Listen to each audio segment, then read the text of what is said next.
Você já reparou que a cada semana um restaurante diferente da sua cidade fecha as portas? Pode ser aquela lanchonete de bairro, o restaurante de comida caseira ou até casas famosas, que já receberam clientes por décadas. No Brasil, parece que comer fora virou um luxo e manter um restaurante virou quase missão impossível. Mas afinal, o que está acontecendo? Por que tantos restaurantes estão fechando em massa? Hoje vamos falar sobre a crise silenciosa que está devastando o setor de alimentação no Brasil. E eu garanto, os dados que você vai ouvir aqui vão te deixar revoltado. Capítulo 1. O peso do bolso do brasileiro. O primeiro fator é simples e brutal. O bolso do brasileiro está vazio.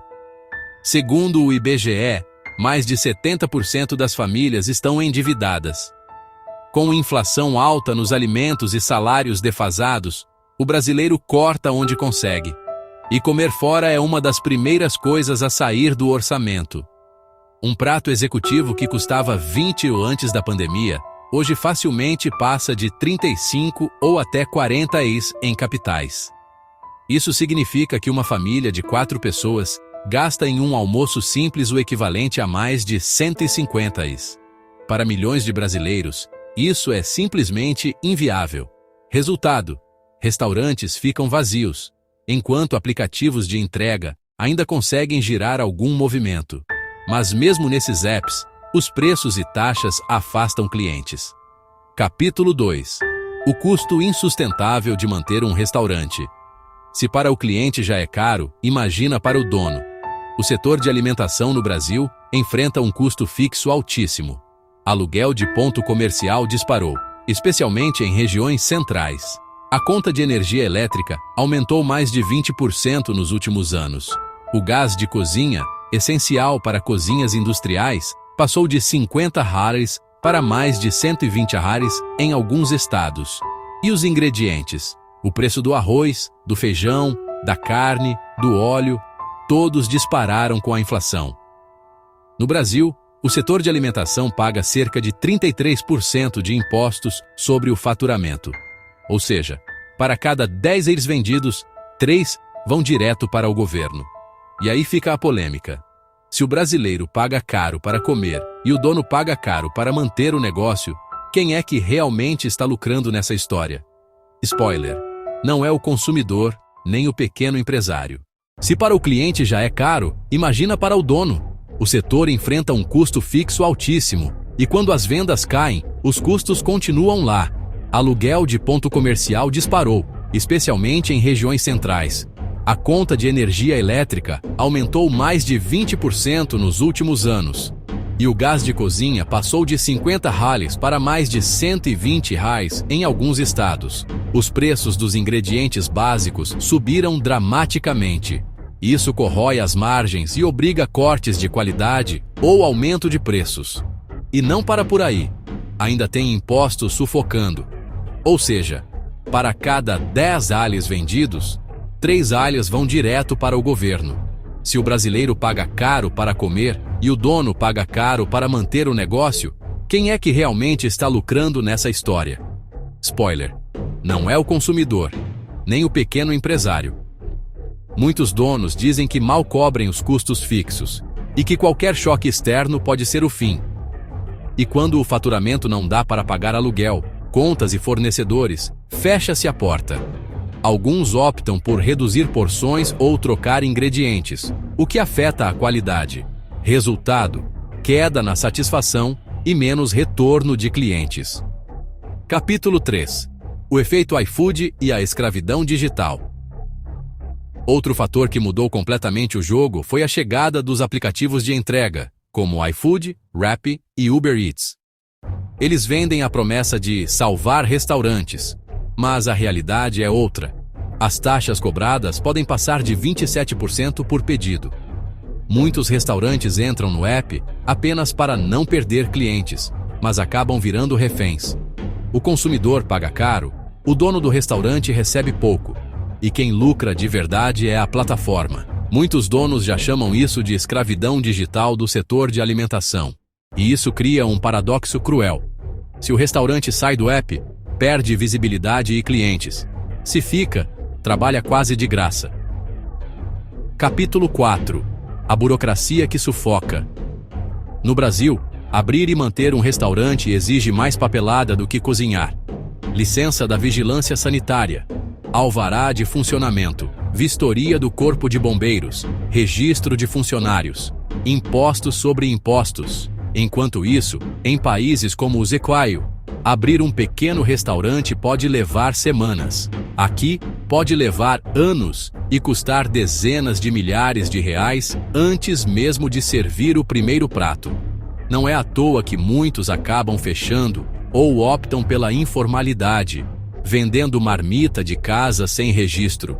No Brasil, parece que o governo prefere matar o pequeno empresário do que facilitar a vida de quem gera emprego. Muitos tentam sobreviver com horário reduzido, cardápios menores e menos funcionários. Mas as medidas de contenção raramente bastam. Associações do setor pedem medidas, mas a resposta é lenta. Campanhas de apoio existem, mas esbarram em problemas estruturais maiores. Capítulo 5. O drama dos funcionários e da rotatividade. Restaurante é feito de pessoas.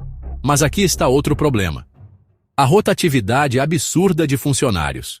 Cozinheiros, garçons, auxiliares. Muitos recebem salários baixos, trabalham em jornadas exaustivas e sem perspectiva de crescimento.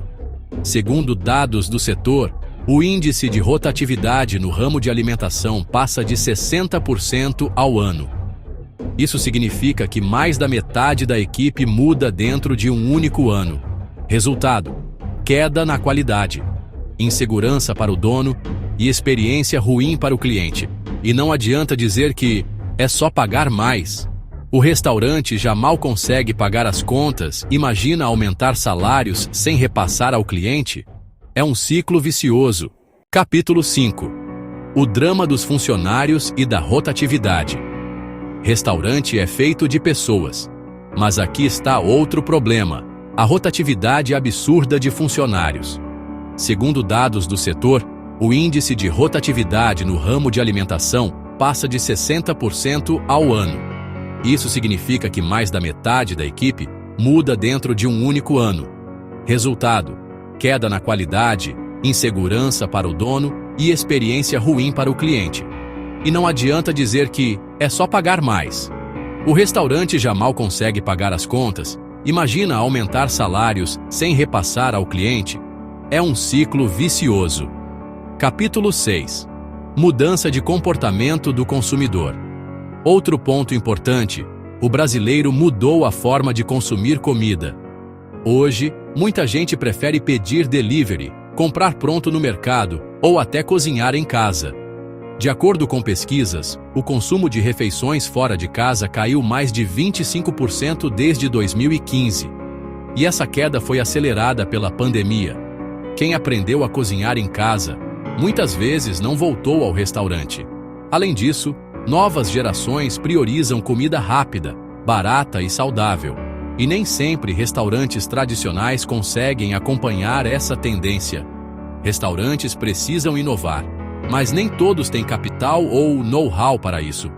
No fim das contas, os restaurantes estão fechando em massa no Brasil porque enfrentam um inimigo triplo: o consumidor sem dinheiro, o custo insustentável de manter o negócio e um sistema que favorece grandes players e sufoca o pequeno empresário. A polêmica é que não estamos falando apenas de negócios que fecham, mas de um pedaço da cultura brasileira que morre junto. Aquele PF do bairro, a lanchonete da esquina, a churrascaria que reunia famílias, tudo isso vai desaparecendo. Se nada mudar, se não houver políticas para reduzir impostos, controle da inflação e equilíbrio no setor de delivery, a tendência é clara: em poucos anos, o brasileiro vai comer cada vez mais em redes padronizadas e cada vez menos em restaurantes familiares. E aí eu te pergunto: é esse o Brasil que você quer? Onde até sentar para almoçar fora vira luxo? Deixe seu comentário aqui embaixo, porque esse debate é urgente. E claro, compartilhe esse vídeo, porque quanto mais gente entender essa crise, mais chance temos de mudar algo. Compartilhe e participe do debate. Medidas que ajudariam: redução de impostos, políticas para controlar a inflação, regulação das plataformas de delivery e incentivos ao pequeno empresário. Sem isso, o cenário tende a piorar. Algumas cidades já testam soluções locais, cooperativas e compras coletivas para reduzir custos.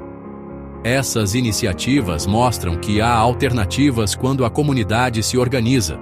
No fim das contas, a decisão de mudar depende de políticas públicas e da mobilização da sociedade. E também de nós, consumidores, ao escolhermos onde gastar nosso dinheiro. Fontes: IBGE e estudos setoriais. Links na descrição. Inscreva-se para mais vídeos sobre o setor. O prato vazio do futuro pode ser evitado, mas precisamos agir agora. Obrigado por assistir.